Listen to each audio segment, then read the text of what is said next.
Movie के शुरुआत में अंतरिक्ष में एक बड़ा स्पेस शिप दिखाया जाता है जो पृथ्वी से किसी दूसरे ग्रह पर संसाधन इकट्ठा करने के लिए जा रहा था।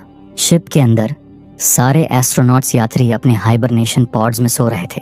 शिप ऑटो पायलट पर अपनी मंजिल की ओर जा रहा था, लेकिन तभी रास्ते में कुछ उल्कापिंड शिप से आकर टकरा जाते हैं, जिससे शिप बुरी तरह डैमेज हो जाता है और अब शिप का बैलेंस भी बिगड़ने लगता है। इसलिए शिप का एआई सिस्टम सारे एस्ट्रोनॉट्स का पॉड शिप से लॉन्च कर देता है और पास वाले किसी अनजान प्लैनेट पर इनकी इमरजेंसी लैंडिंग होने लगती है।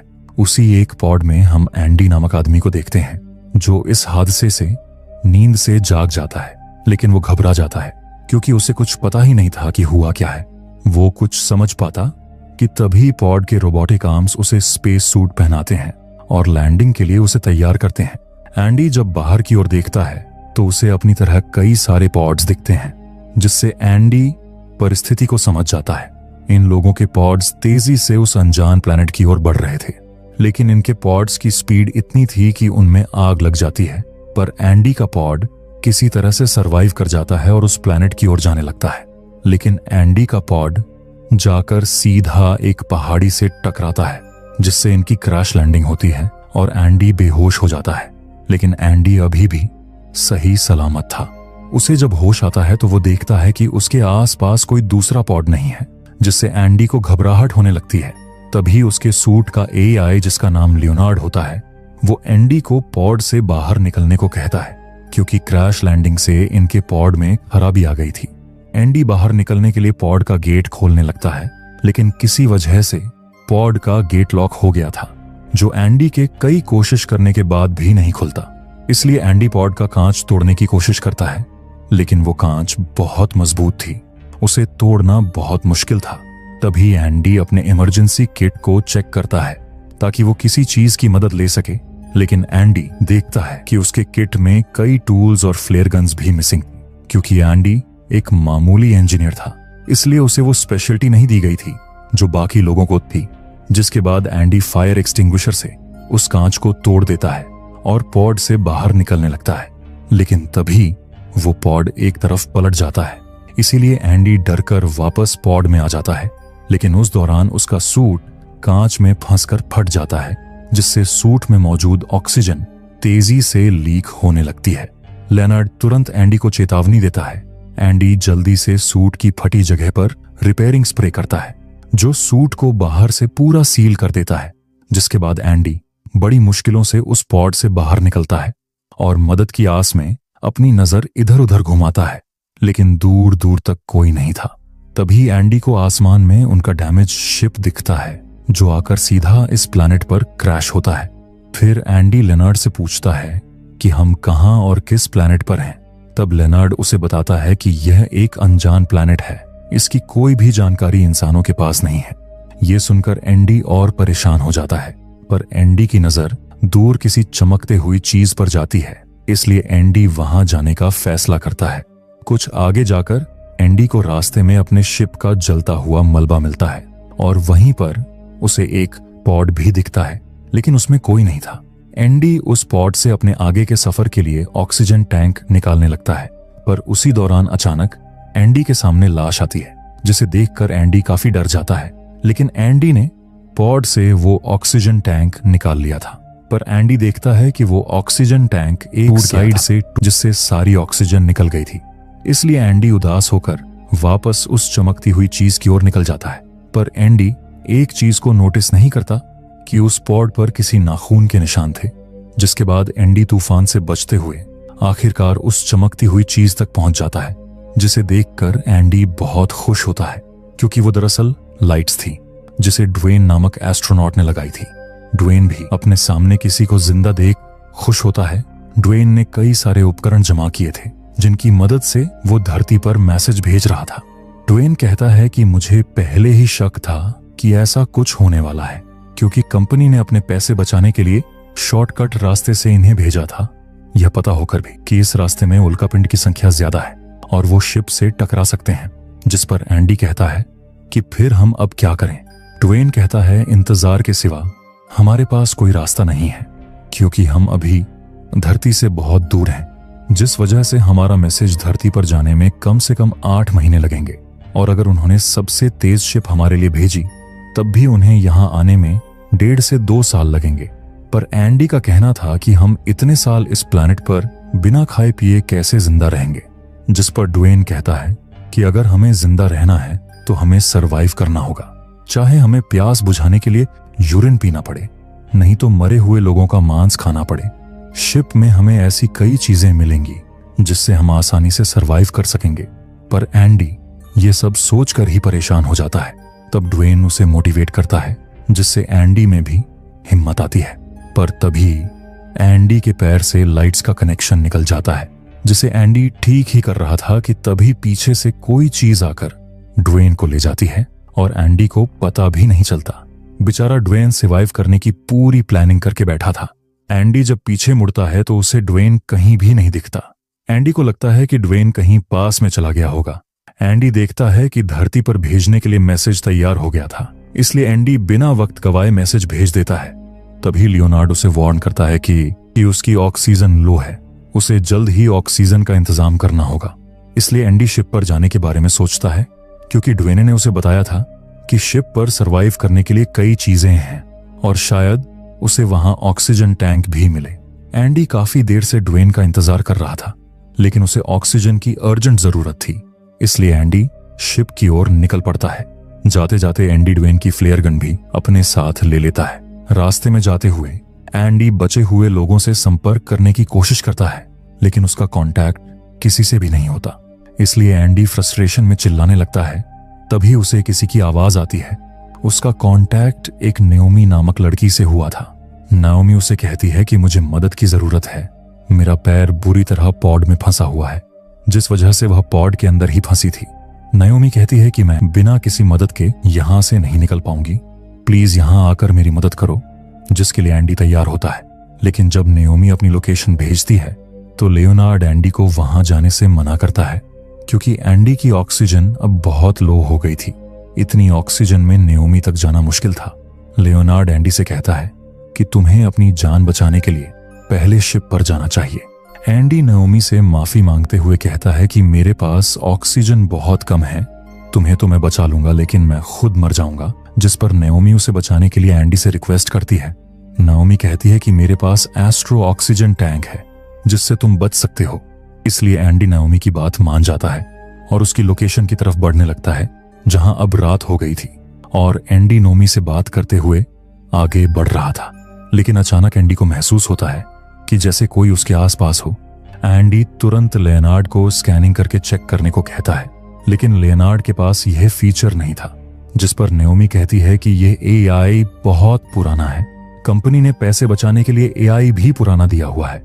लेकिन एंडी अपना वहम समझकर आगे बढ़ने लगता है, पर उसे रास्ते में भी ऐसा लग रहा था कि उसके अलावा कोई और भी यहाँ है। तभी एंडी की नजर नीचे कुछ छोटे होल्स पर जाती है, पर जब एंडी उन छोटे होल्स का पीछा करता है तो वह एक बड़े गड्ढे के पास पहुंच जाता है, जिसमें मकड़ी की तरह जाले भी थे। उसे देखकर एंडी बहुत डर जाता है और तुरंत वहां से जाने लगता है। एंडी नाओमी से कहता है कि यहाँ पर शायद कोई स्पाइडर जैसा एलियन भी है। नाओमी उसे कहीं पर भी रुकने से मना करती है और आगे बढ़ने को कहती है, पर कुछ आगे जाते ही एंडी को फिर से कुछ महसूस होने लगता है। अब तो उसे कुछ अजीबोगरीब आवाज भी सुनाई दे रही थी। एंडी को वहां हर जगह जाली दिखाई दे रही थी, जिससे एंडी और भी डर जाता है। तभी उसके आगे से कोई चीज भागती हुई जाती है, जिसे देखते ही एंडी अपनी लाइट्स ऑफ करके छुप जाता है। तभी नाओमी चौंकते हुए कहती है कि मैं अपने स्कैनर में देख पा रही हूं कि कुछ टीम के लोग तुम्हारे ओर बढ़ रहे हैं। नाओमी उन लोगों में लगे ट्रैकर के जरिए उन्हें देख पा रही थी। नाओमी कहती है कि वो लोग तुम्हारे ठीक सामने हैं, पर वो कोई भी रिस्पॉन्स नहीं दे रहे हैं। लेकिन एंडी उन्हें देख नहीं पा रहा था, इसलिए वो लियोनार्ड को उन ट्रैकर्स से लिंक होने के लिए कहता है। लिंक होते ही एंडी देखता है कि वो ट्रैकर्स उसके 100 मीटर के अंदर थे। पर तभी नाओमी एंडी को तुरंत वहां से भागने को कहती है, क्योंकि वो लोग मरे हुए थे, जिसका मतलब वहां पर उनके टीम के लोग नहीं, कोई और चीज थी। पर उस चीज को देखने की आग एंडी के अंदर लग चुकी थी, इसलिए एंडी उस फ्लेयर गन को ऊपर फायर करता है ताकि वह उसके उजाले में वह चीज को देख सके। पर उसे देखते ही एंडी की फटकर 4 हो जाती है, क्योंकि वह एक एलियन क्रिएचर था। मतलब इस एलियन ने इनके टीम के लोगों को ट्रैकर्स के साथ खा लिया था। उसे देखते ही एंडी उल्टे पैर भागने लगता है। वह क्रीचर भी उसके पीछे आता है, लेकिन एंडी भागते हुए पहाड़ के दरार में गिर जाता है। एंडी सोचता है कि वह बच गया, लेकिन वह क्रीचर ऊपर से एंडी पर हमला कर रहा था। एंडी किसी तरह बचते हुए भागने लगता है और भागते भागते सीधा पहाड़ी से नीचे गिर जाता है। लेकिन नीचे बर्फ होने के कारण उसे ज्यादा चोट नहीं आती, पर अब उस क्रीचर से एंडी का पीछा छूट गया था। तभी लियोनार्ड एंडी को वार्न करता है, तुम्हारा ऑक्सीजन लीक हो रहा है। तब एंडी देखता है कि पहाड़ी से गिरने से उसका सूट फट गया था। वह तुरंत उस स्प्रे से सूट को रिपेयर करता है, लेकिन अब उसका स्प्रे भी खत्म हो चुका था, इसलिए उसे अब अपने सूट का ख्याल रखना था। नाओमी पूछती है कि हुआ क्या है। तब एंडी उसे सारी बात बताने लगता है। तभी ड्वेन इनसे जुड़ जाता है और मदद के लिए एंडी को बुलाने लगता है, क्योंकि ड्वेन उन क्रीचर से लड़ रहा था और उसे एंडी की मदद चाहिए थी। नाओमी भी एंडी को ड्वेन की मदद करने को कहती है, क्योंकि ड्वेन की लोकेशन एंडी से बहुत पास थी। लेकिन एंडी जाने से साफ मना कर देता है, क्योंकि एंडी उस क्रीचर से बहुत डरा हुआ था। पर नाओमी उसे बताती है कि ड्वेन तुम्हें ऑक्सीजन दे सकता है, उसके पास अब भी बहुत ऑक्सीजन बचा है। इसीलिए आखिरकार एंडी मान जाता है। लेकिन पहाड़ी से गिरने से एंडी का जीपीएस खराब हो चुका था, जिस वजह से नाओमी एंडी को गाइड करती है कि उसे कहां जाना है। फिर एंडी भागते हुए ड्वेन के लोकेशन पर पहुंच जाता है, लेकिन उसे ड्वेन कहीं भी नहीं दिखता। तभी ड्वेन फ्लेयर गन फायर करके एंडी को अपने पास बुलाता है। एंडी ड्वेन को देखते ही भागकर उसके पास जाने लगता है, लेकिन तभी अचानक वह क्रीचर ड्वेन पर हमला कर देता है। उसे देखते ही एंडी तुरंत एक पॉड के पीछे छुप जाता है और उसके सामने ही वह क्रीचर ड्वेन को चीर फाड़ देता है। यह देखकर एंडी पूरा कांप गया था, लेकिन इसी बीच एक दूसरे क्रीचर को एंडी के छुपे होने की भनक लग जाती है और अब वह एंडी की ओर बढ़ने लगता है। एंडी की धड़कन अब तेज हो गई थी, लेकिन तभी वहां का एक पॉड स्टार्ट हो जाता है और उसमें लाइट्स ब्लिंक होने लगती हैं, जिससे वो क्रीचर उस पॉड पर हमला कर देता है। पर उसे वहां कुछ नहीं मिलता, इसलिए वो क्रीचर वापस वहां आता है जहां एंडी छुपा हुआ था, लेकिन उसे वहां कोई भी नहीं दिखता। एंडी वहां से गायब हो चुका था। तभी हम एंडी को एक दूसरे पॉड के अंदर छुपे हुए देखते हैं। दरअसल नोमी ने ही उस पॉड को शुरू किया था, ताकि क्रिएचर डिस्ट्रैक्ट हो जाए और एंडी को छुपने का समय मिल सके। नोमी टीम की सुपरवाइजर थी, जिस वजह से उसके पास सारे पॉड्स के कंट्रोल्स थे। अब नाओमी और एक पॉड को स्टार्ट करने का फैसला करती है, ताकि वो क्रीचर एंडी से दूर चले जाएं। लेकिन नाओमी गलती से उसी पॉड को स्टार्ट कर देती है जिसमें एंडी छुपा हुआ था, जिससे उस पॉड की लाइट्स ब्लिंक होने लगती हैं और अब वो क्रीचर उस पॉड की ओर आने लगते हैं।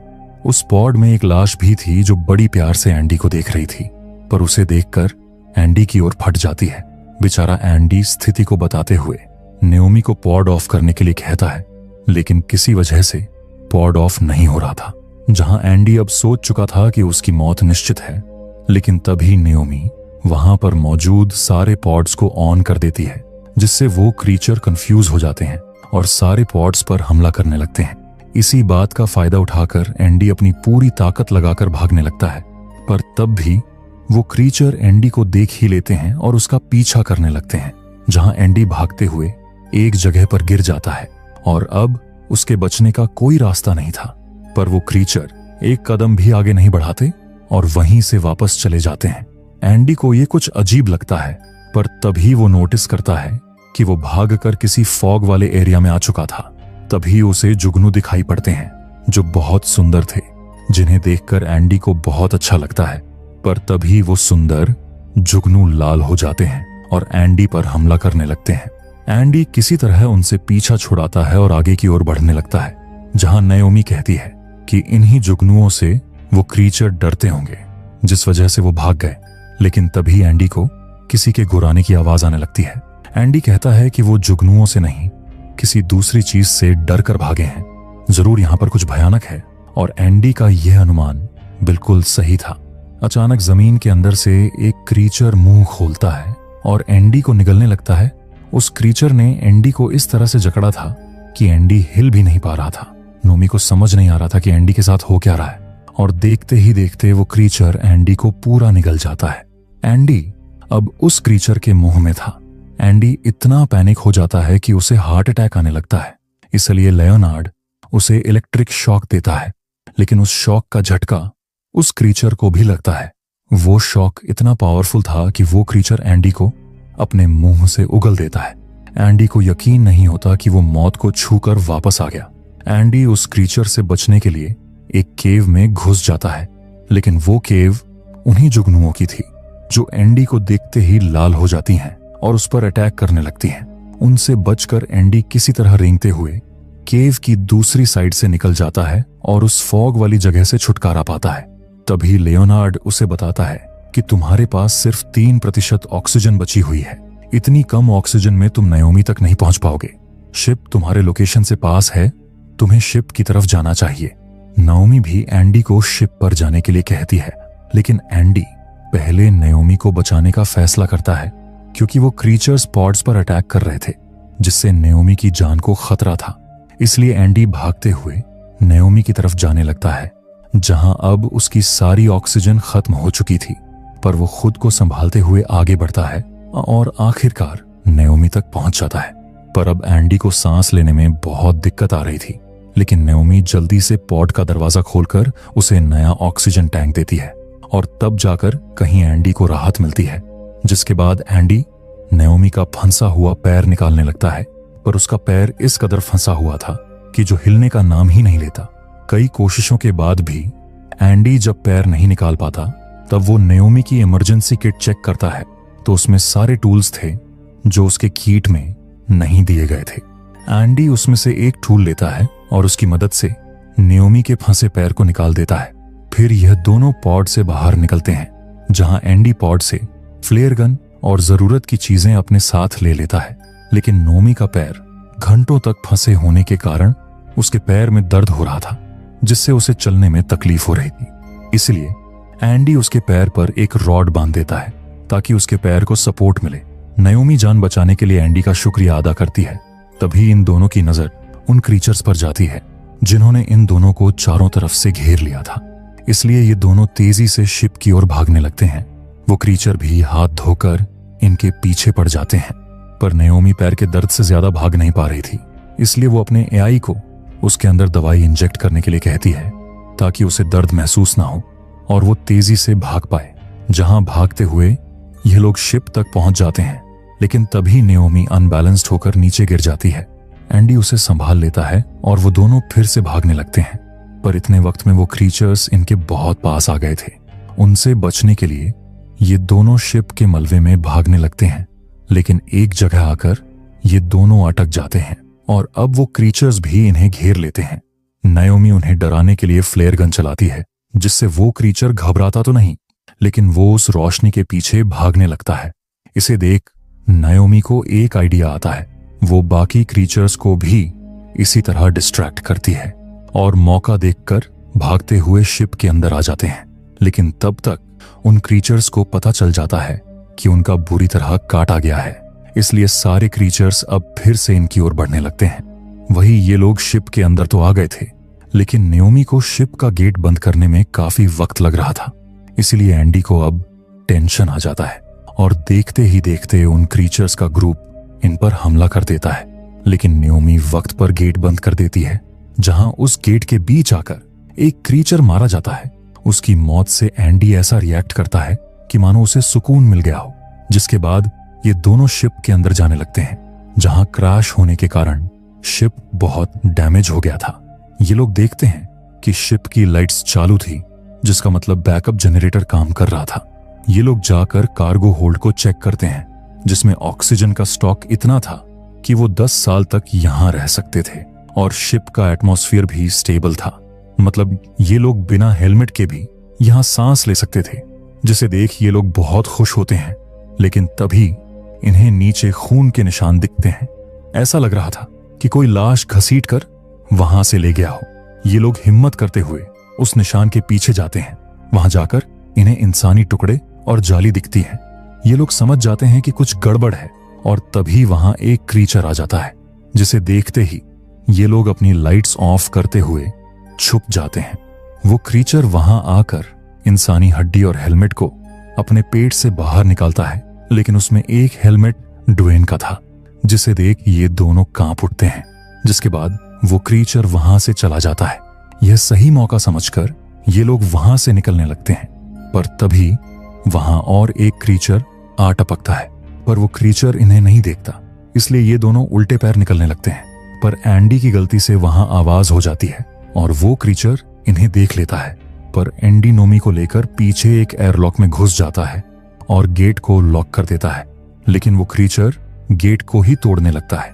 इसलिए एंडी एयरलॉक के दूसरी तरफ कार्गो बे वाले गेट को खोलने की कोशिश करता है, लेकिन नोमी कहती है कि उल्टा हम यहां फंस चुके हैं, ये गेट हम अंदर से खोल नहीं सकते। इस गेट को खोलने का बटन बाहर है, मतलब जहां वो क्रीचर था उस क्रीचर ने अब इनका गेट लगभग तोड़ ही दिया था। अब ये लोग चाहकर भी कुछ नहीं कर सकते थे। ये दोनों हार मानकर मौत का इंतजार करते हुए बैठ जाते हैं। तब एंडी अपनी फैमिली को याद करने लगता है। एंडी बताता है कि उसकी फैमिली कार एक्सीडेंट में मारी गई थी, जिसका जिम्मेदार एंडी खुद को मानता था, क्योंकि तब वो खुद गाड़ी चला रहा था। पर नाओमी उसे कहती है कि तुम खुद को दोषी समझना बंद करो। आज अगर मैं जिंदा हूं तो सिर्फ तुम्हारे वजह से। तुम एक बहुत अच्छे इंसान हो। फिर ये दोनों इमोशनल होकर गले लगाते हैं और एक दूसरे को अलविदा करते हैं। वो क्रीचर उस गेट को तोड़ने ही वाला था, लेकिन तभी नाओमी को एंडी के सूट पर चिपका हुआ जुगनुओं का ग्रुप दिखता है, जो केव से निकलने के वक्त उसके पीछे फंस गया होगा। उसी वक्त वो क्रीचर उस गेट को तोड़कर अंदर आ जाता है, पर तभी नाओमी उस जुगनुओं को उस क्रीचर के ऊपर फेंक देती है, जिससे वो जुगनू उस पर हमला करने लगते हैं। इसी वक्त में ये लोग बाहर जाकर उस बटन को प्रेस कर देते हैं, जिससे कार्गो बे का गेट खुल जाता है और ये दोनों भागकर कार्गो बे की ओर जाने लगते हैं। लेकिन ये आगे जा नहीं पाते, क्योंकि ये लोग ऊंचाई पर थे। इसलिए एंडी उस क्रीचर के आने से पहले गेट को बंद करने लगता है, लेकिन किसी कारण गेट बंद नहीं होता और ये दोनों उस क्रीचर के साथ नीचे गिर जाते हैं, जहां वो क्रीचर अब इनके सामने ही खड़ा था। पर तभी एंडी नोमी का गिरा हुआ सूट रिपेयरिंग स्प्रे देखता है और उसे उठाकर क्रीचर के मुंह पर फेंकता है, जिससे उस क्रीचर का मुंह चिपक जाता है और इसी का फायदा उठाकर ये दोनों भागने लगते हैं।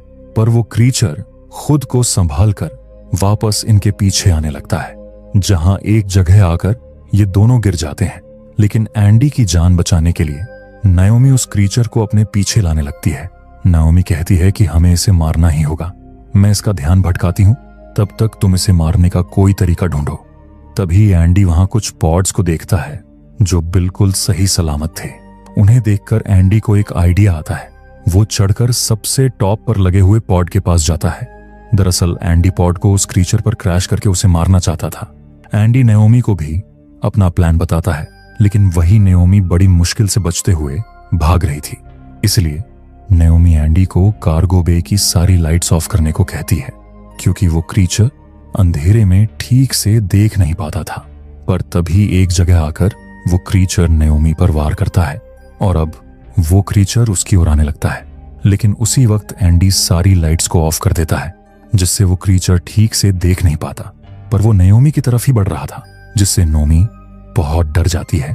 लेकिन तभी उसकी नजर ऊपर रखे बॉक्स पर जाती है, जो नीचे से टूटा हुआ था। नाओमी क्रीचर के आने से पहले उस बॉक्स में चली जाती है जहां वो बाल बाल बची थी। वही एंडी उस पॉड को स्टार्ट करने लगता है ताकि वो उसे क्रीचर पर लॉन्च कर सके। लेकिन एंडी देखता है कि पावर कट होने के कारण पॉड स्टार्ट नहीं हो रहा था। इसलिए एंडी फिर से पावर को शुरू करने का सोचता है, लेकिन लेनर्ड उसे बताता है कि इसे चालू होने में 15 मिनट का वक्त लग सकता है। पर इतना वक्त एंडी के पास नहीं था, जिस पर लीनर्ड कहता है कि तुम अपने सूट के बैटरी से इसे शुरू कर सकते हो, लेकिन इसके लिए तुम्हें पॉड के अंदर बैठना होगा।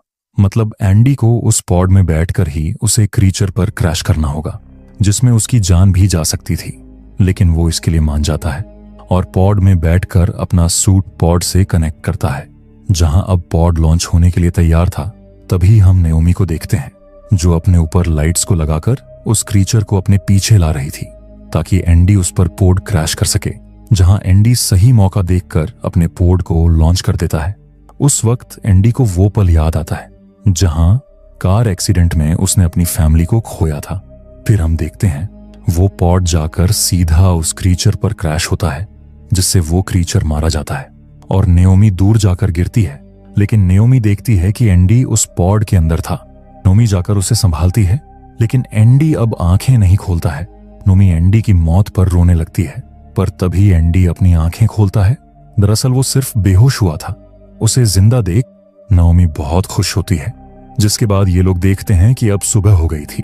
एंडी कहता है कि ड्वेन के बनाए हुए मशीन से मैंने धरती पर मैसेज भेज दिया था, कुछ सालों में रेस्क्यू टीम यहां आ जाएगी, तब तक इन्हें यहां सरवाइव करना है। और इसी सीन के साथ मूवी खत्म होती है। अगर आपको ये मूवी पसंद आई है तो वीडियो को लाइक करके चैनल को सब्सक्राइब कर देना, और वीडियो कैसे लगा कमेंट में भी बता देना। हम मिलते हैं ऐसे ही किसी इंटरेस्टिंग मूवी के साथ, तब तक के लिए बाय बाय।